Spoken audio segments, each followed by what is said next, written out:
जय यीशु मसीह की। Wish you a happy new year. आप सभी देखने और सुनने वालों को परमेश्वर आशीष दे। हमें सारी पुरानी बातों को भूलकर आगे बढ़ना है। ये साल हम सभी के लिए कठिनाइयों भरा था, लेकिन उतने ही यीशु के नज़दीक रहने का था। ये साल आपके जीवन में आशीष लेकर आए, सारी बीमारी वायरस को दूर कर दे। ये साल आपके परिवार में आशीष लेके आने वाला है। आप जो इस साल पाना चाहते हैं वो सब आपको मिले। आइए ये वचन को पढ़ेंगे। भजन संहिता 118 का 24वां वचन। भजन संहिता 118 का 24वां वचन। आज वह दिन है जो यहोवा ने बनाया है, हम इसमें मगन और आनंदित हो। सबसे पहले तो हमें ये नया साल दिखाया, इसलिए यीशु को धन्यवाद देना है, आनंदित होना है। इसलिए हर कोई इस दिन को खुशी के साथ मनाना चाहता है। इस दिन को जो यहोवा ने बनाया है, इसे उसके नाम से प्रार्थना करें, ताकि सारा वर्ष हम पर उसकी आशीष बनी रहे। इस साल में हमें परमेश्वर की आशीष की बहुत ज़रूरत है। उसका वादा है वह हमारी सभी ज़रूरतों को पूरा करेगा। हमें इस पूरे वर्ष में उसकी उपस्थिति अपने साथ साथ रखना चाहिए। परमेश्वर वादा करता है कि युग युग के अंत तक मैं तुम्हारे साथ हूँ। जैसे बीते साल में परमेश्वर ने हमारी सुरक्षा की, वैसे ही हमें इस साल भी परमेश्वर की सुरक्षा चाहिए और वो हमें अपनी सुरक्षा के घेरे में रखे। वह हमें सारी हानियों से, दुखों से, संकट से, बीमारियों से सुरक्षित रखे। वह हमें ये सब देगा, लेकिन वो चाहता है हम उसके प्रेम में, उसके वचनों में, उसकी सेवा में बने रहे। यदि हम परमेश्वर में बने रहेंगे तो कुछ ऐसा नहीं कहेंगे जो उसकी दृष्टि में गलत है। हमें झूठ नहीं बोलना है, किसी को दुख नहीं पहुंचाना है। हम में से हर एक को परमेश्वर ने सेवा का अवसर दिया है। कलीसिया की सेवा, गरीबों की सेवा, लाचारों की सेवा, शिक्षा की सेवा। ये जरूरी नहीं है कि सारे कार्य पास्टर ही करे। आइए ये वचन पढ़ते हैं। रोमियो 8 का 31वां वचन। रोमियो 8 का 31वां वचन। यदि परमेश्वर हमारे और है तो हमारा विरोधी कौन हो सकता है। इस वर्ष में हो सकता है कुछ ऐसी बातें हो जो हमारे विरोध में उठे। शायद ऐसे लोग जो हमें आगे बढ़ने से रोके, हमारी सफलता में आड़े आए, या हो सकता है कोई बात हमें आत्मिकता में आगे बढ़ने से रोके। आने वाला वर्ष निश्चय चुनौती से भरा होगा और परमेश्वर आपको सुरक्षा में रखने का वादा करता है। आत्मा, प्राण और देह की सुरक्षा परमेश्वर के हाथों में है। परमेश्वर दाता है, वह नए साल में भी हमारी ज़रूरतों की पूर्ति करेगा। वह कहता है परमेश्वर की उपस्थिति को हर समय वर्ष के आरंभ से अंत तक बनाए रखेगा। वह इमानुएल है, परमेश्वर हमारे साथ है। मत्ती 28 उसका 20वां वचन देखते हैं। मत्ती 28 उसका 20वां वचन में लिखा है, देखो मैं युग के अंत तक सदैव तुम्हारे साथ हूँ। क्या लिखा है? देखो मैं युग के अंत तक सदैव तुम्हारे साथ हूँ। हम कामना करते हैं इस वर्ष परमेश्वर द्वारा आकाश की वर्षा का आनंद ले सके। वो हमें सींचता है कि हम फल लेकर आए। वह हमें ताकत देता है, बुद्धि देता है और स्वास्थ्य भी अच्छा देता है। अगर आप इस नए साल में चाहते हैं परमेश्वर की आशीष मिले, धन मिले, घर मिले, गाड़ी मिले, तो हमको परमेश्वर के करीब रहना पड़ेगा। उसकी महिमा के बिना ये असंभव है। बड़ा परिवर्तन आ सकता है आपके जीवन में, लेकिन हमारा संबंध यीशु में कैसा है, उसके साथ हमारा रिश्ता कैसा है, हम उसके वचनों में है या नहीं, ये बहुत ज़रूरी है। नया साल हमेशा नई शुरुआत के अवसर लाता है। नए साल के लिए हम सब मिलकर प्रार्थना करें। पिछले वर्ष को याद कीजिए, वो साल कैसा बीता। पिछले वर्ष के अंतिम दिन को आप क्या कर रहे थे। हम प्रार्थना करें कि आने वाला साल तेरे आशीष से भरा हो।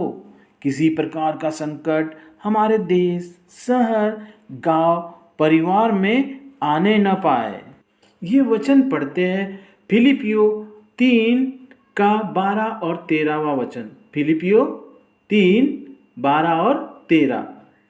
यह मतलब नहीं कि मैं पा चुका हूँ या सिद्ध हो चुका हूँ, पर उस पदार्थ को पकड़ने के लिए दौड़ा चला जाता हूँ जिसके लिए मसीह यीशु ने मुझे पकड़ा था।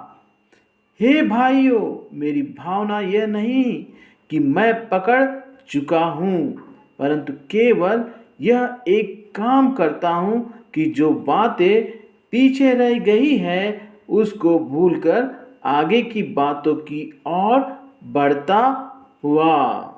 हमें परमेश्वर के मार्ग पर चलना है, खुद को और अपने परिवार को लेकर। हमें मेहनत करके उस गाड़ी को पकड़ना है, दौड़कर, जो स्वर्ग को जाती है। स्वर्ग के लिए एक ही गाड़ी जाती है, उसे छूटने मत देना। हम तो परमेश्वर में बढ़ रहे हैं, लेकिन हमारे बेटे बेटियां परमेश्वर में नहीं बढ़ रहे हैं तो हमारी दौड़ अधूरी रहेगी, वह दौड़ पूरी ना होगी। हमारा परमेश्वर में रहना तब व्यर्थ चला जाता है जब हमारा परिवार हमारे साथ नहीं होता है। नए साल में हमारे लिए बहुत आशीष रखी है। बहुत सी बातों को सहन करना पड़ता है। वाद विवाद न करें, बड़ों की बातें माने, और एक बात मैं कहता हूँ, परमेश्वर में आनंदित रहो। ऐसा बोलना आसान है पर करना बहुत मुश्किल है। दुख में आनंद मिट जाता है। जैसे हम अपने बारे में कुछ बुरा सुनते हैं तो आपे से बाहर हो जाते हैं, तब हमारा आनंद दूर हो जाता है। परमेश्वर में आनंदित रहना है, तभी कष्ट, परेशानी, तकलीफ को परमेश्वर खत्म कर देता है। नए साल में हम इन बातों पर विशेष ध्यान रखेंगे।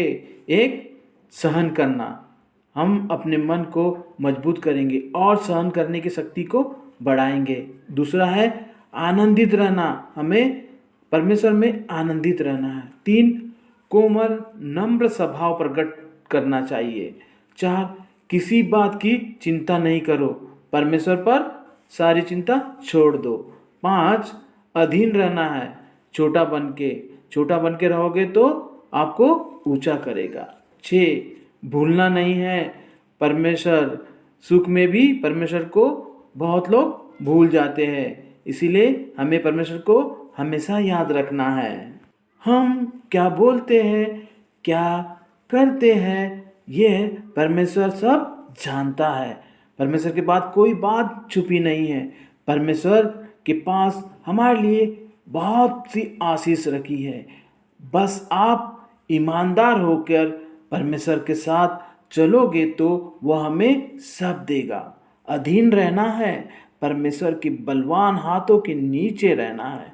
जो अधीन रहेगा उसे परमेश्वर सबसे ऊंचा करेगा, सही समय पर हमको ऊंचा करेगा।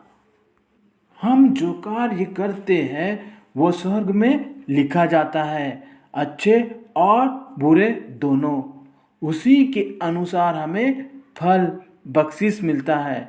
हमने 10 साल पहले कोई अच्छा कार्य किया हो तो वो लिखा जाता है और उचित समय पर उसका फल हमें परमेश्वर देता है।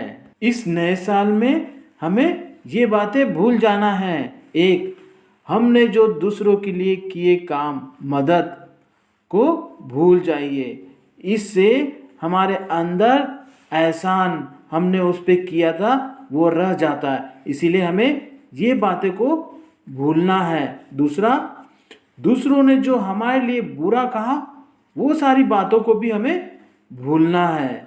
और तीसरा, और हमारे विरुद्ध में जो बुरा काम किए हैं उसको भी भूल जाना है। और चौथा, किसी को कुछ मदद में पैसा दिया हो उसे भी हमें भूलना है। और इस नए साल में हमें ये बातें याद रखना है।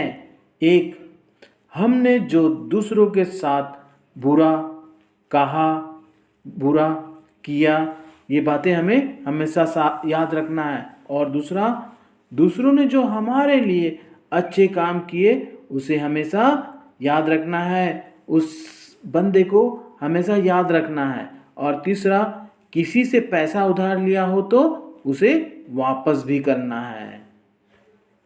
इन बातों को आप याद रखोगे और उस पर चलोगे तो आपको परमेश्वर ऊंचा रखेगा। ये बात बहुत जरूरी है। क्या याद रखना है इस नए वर्ष में और कौन सी बात को हमें भूल जाना है। इस नए वर्ष में आप यीशु को धन्यवाद, थैंक यू कहना है, क्योंकि पिछले साल वो मेरे साथ रहे और इस साल भी आप मेरे साथ रहिए, ऐसी मैं प्रार्थना करता हूँ। आज का दिन यहोवा ने बनाया है, हम उसमें आनंदित हो, आनंदित हो। आज का दिन यहोवा ने बनाया है, हम उसमें आनंदित हो, आनंदित हो। प्रभु को महिमा मिले, चाहे हो मेरा अपमान, वो बढ़े मैं घटूं, रहे उसी का ध्यान। आज का दिन यहोवा ने बनाया है, हम उसमें आनंदित हो, आनंदित हो।